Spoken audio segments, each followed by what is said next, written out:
Hello, Natasha. How are you? Nice to see you. Hi. Good morning. How are you? Good. Are you awake? I know it's a little early, but Yeah, it's a little early, but I'm mostly awake, I think.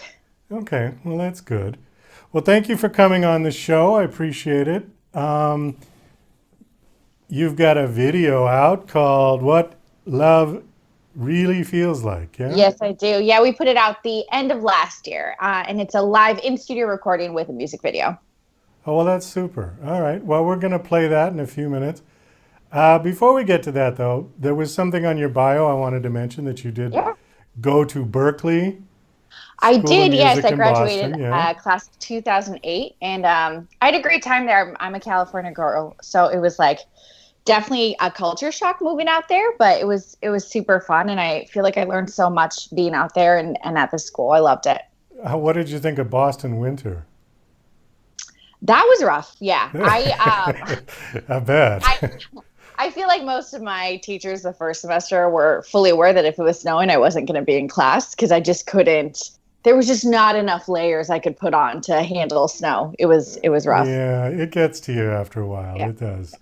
I lived there most of my life and I still never really got used to it. You know when I like the snow? I like the snow when you didn't have to go out. You could Yeah. just When you stay look at it, inside and watch out the window. It looked so beautiful. yeah, But it if you, looks great. Yeah. yeah, but if you had to drive or you had to walk, nah, Exactly. Yeah. nah, Anything of going outside into the snow was not enjoyable. But no. I did want to ask you something because I'm a musician, a songwriter, singer songwriter as well. I never went to school. I don't know anything about music theory much, and I don't know how to read music very well. Like I can look at the sheet with all the dots mhm. and I say, okay, let's see, that dot goes to this key on the Yep. piano. Like Mhm. I know that much, but to put a piece of music in front of me and to say, okay, ready, go, no way, okay, Yeah. not a chance. But there are a lot of people who can do Yeah. that, right? So I assume at Berklee you studied music theory, correct? Yes. A lot. Many years Okay. of it. Many So, levels. so what is your opinion on music theory? Do you think it's really necessary for musicians or how does it benefit? I think it's just understanding the language, right? So I don't think it's necessary, but it's really good to have because it's easier to communicate with other people that you're working with. And I think it's one of those situations in which the more you know why something happened, the more you understand why you wouldn't do it, right? So it's kind of like you learn all the rules and then you break them. But I think that that's important, right? Because then you understand why you're breaking them and how to make things sound different. Because I think, like, for example, for pop music, a lot of it's very similar progressions. Um, but that's what makes Right. it interesting, right? Because then you can change that. You can make those choices to either go somewhere else or to keep it the same but change like the instrumentation, and it gives you a lot more options, I think. Plus I kind of like it. I didn't at first, but I took it for so long that after a while I really enjoyed learning theory, and so I teach it too when I teach. So When you went to the school, you already knew how to sing, I would assume. yes, yeah, that was kind of a requirement.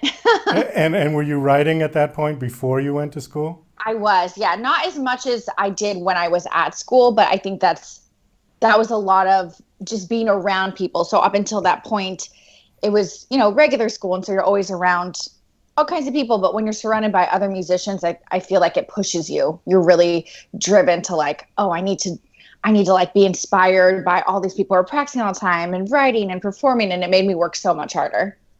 Okay, did you find your writing improved at all once you learned theory, once you kind of had it? Yeah, I think so. I think, especially when it comes to, like, for example, what love really feels like. I had this idea of what I wanted it to sound like, but then I can always change it, right? I can add different things to it and change up like where something is going, so it's not as like predictable. And I did feel like it helped a lot. I feel like it's helped a lot with my songwriting because it pushes me.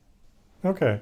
Well, one of the comments that I've received from other musicians who I've asked the same question to Yeah. was they said it shortcuts it for the writing aspect.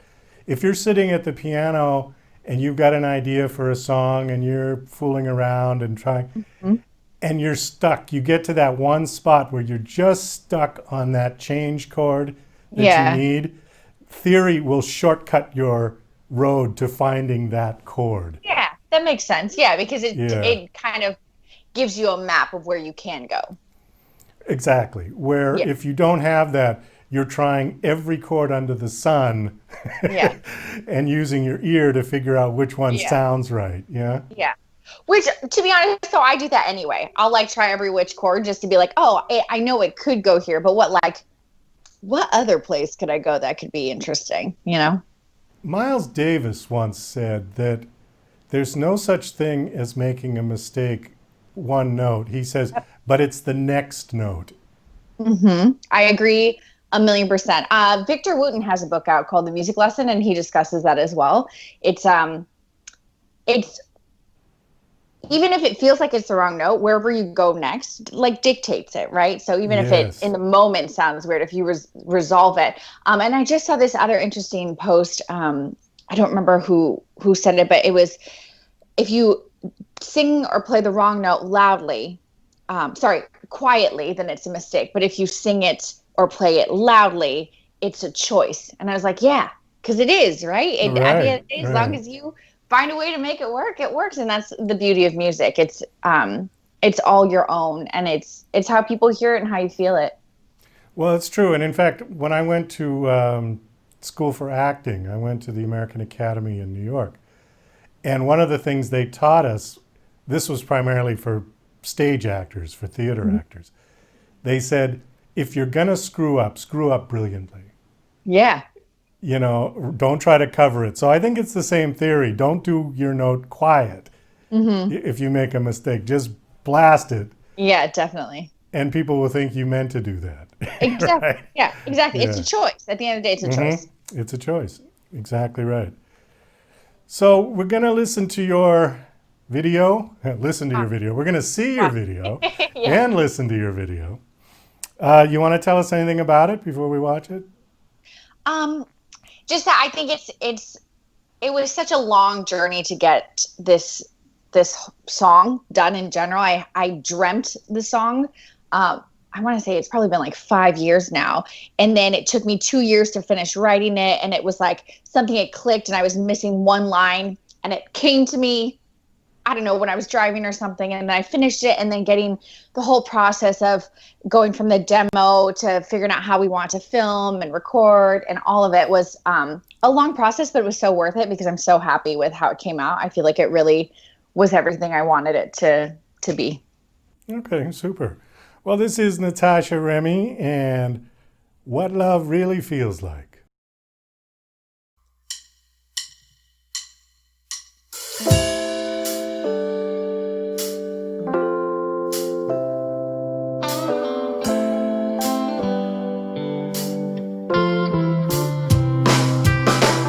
I saw him underneath the bar light.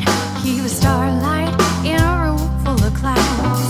I was feeling like a shadow, just a dark glow, thinking so loud. And he was smiling like he never stopped. He made my heart drop right out of my chest.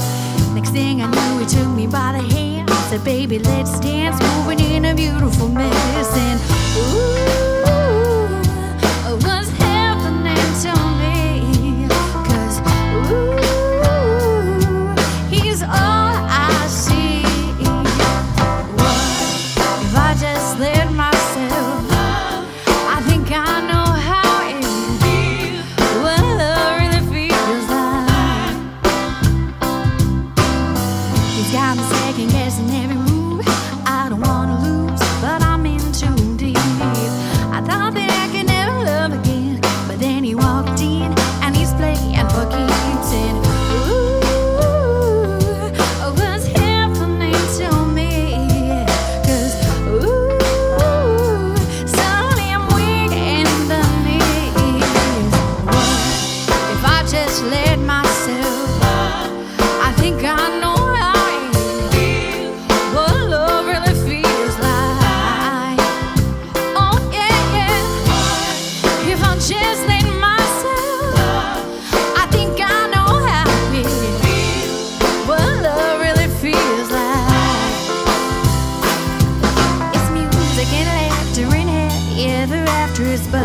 lost taking control. It's a moment of magic, a shimmer of passion. It's what you're doing to me, oh. And you're the one I can't escape. 'Cause you're the only thing that makes any sense to me anymore. I guess this is what love really feels like.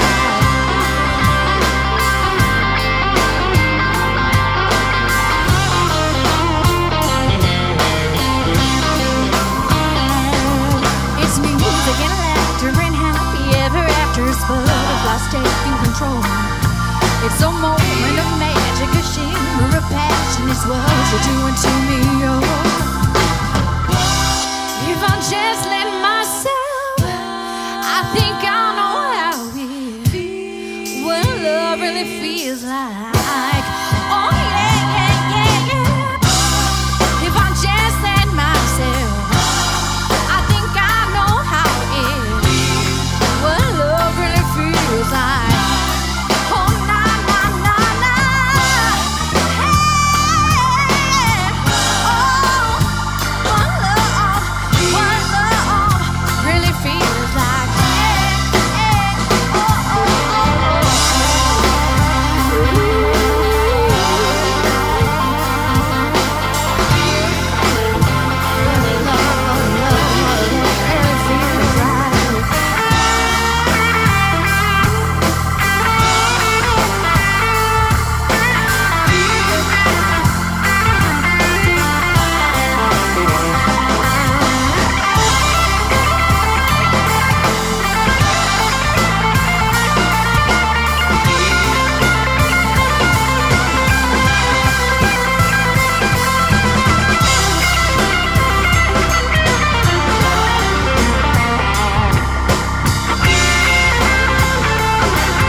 Well, that was great.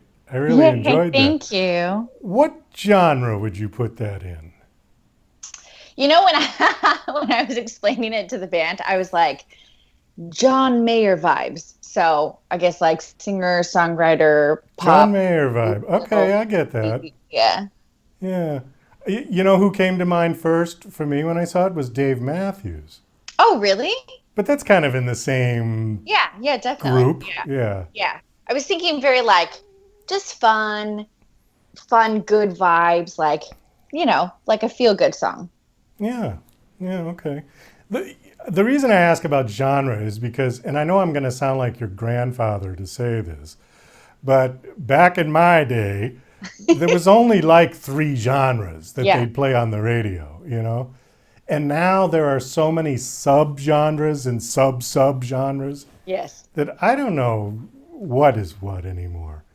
You I know? mean, there's a lot. There's a lot of options. But I think the nice thing is it gives you more artistic freedom because you don't have to necessarily tailor your sound to fit like certain boxes. You just write and then whatever it ends up being is what it ends up being. And I feel like it is a little hard to keep track of so many, but it's kind of nice from the artist's perspective because you don't have to feel like, oh, it has to come out this way or this way to make it fit a certain sound. True. Well, last question, and then we got to wrap this up. I assume you're an indie artist, right? Yes. Do you have any desire to get signed to a major label? I actually, right now I'm focusing more on the songwriter route. So, because I write a lot, but not all of those songs really fit me. And so I think my next step is to figure out how to Publishing. Yes. Oh, okay. Yeah. Or writing for other people. I love performing, but I think I think signing with like a huge label is a lot more it's a lot more publicity type things from what it seems like huge artists like Taylor Swift and Katy Perry. I feel like they're always out doing stuff that's not necessarily singing, right? And so I love the singing, I like the writing, I like the creative part, so I would want to do more of that, I think. Well, you're smarter to go into the publishing end for two reasons. One is more money. Mm-hmm. And two, like you said, you don't have to be in the spotlight all the time, like Katy Perry and Taylor Swift. And yet you're still in there. You're still in the business. You're still right in the front lines, but you don't have to be in front of the camera all the time. Yeah, and it seems like a lot of I don't remember who it was. I was reading an article. It was a band, and they were so busy with their appearances and their talk shows and their photo shoots, and they were like, I can't write anything because I'm not out living my life, you know. And I think Exactly. there's no time, there's no inspiration, there's no creativity. I think that's, I mean, if you don't have that, then where can you write from? There's nothing relatable, there's nothing going on. Natasha, thanks again for coming on the show. I appreciate Sure. it. Thank you. Okay, bye-bye.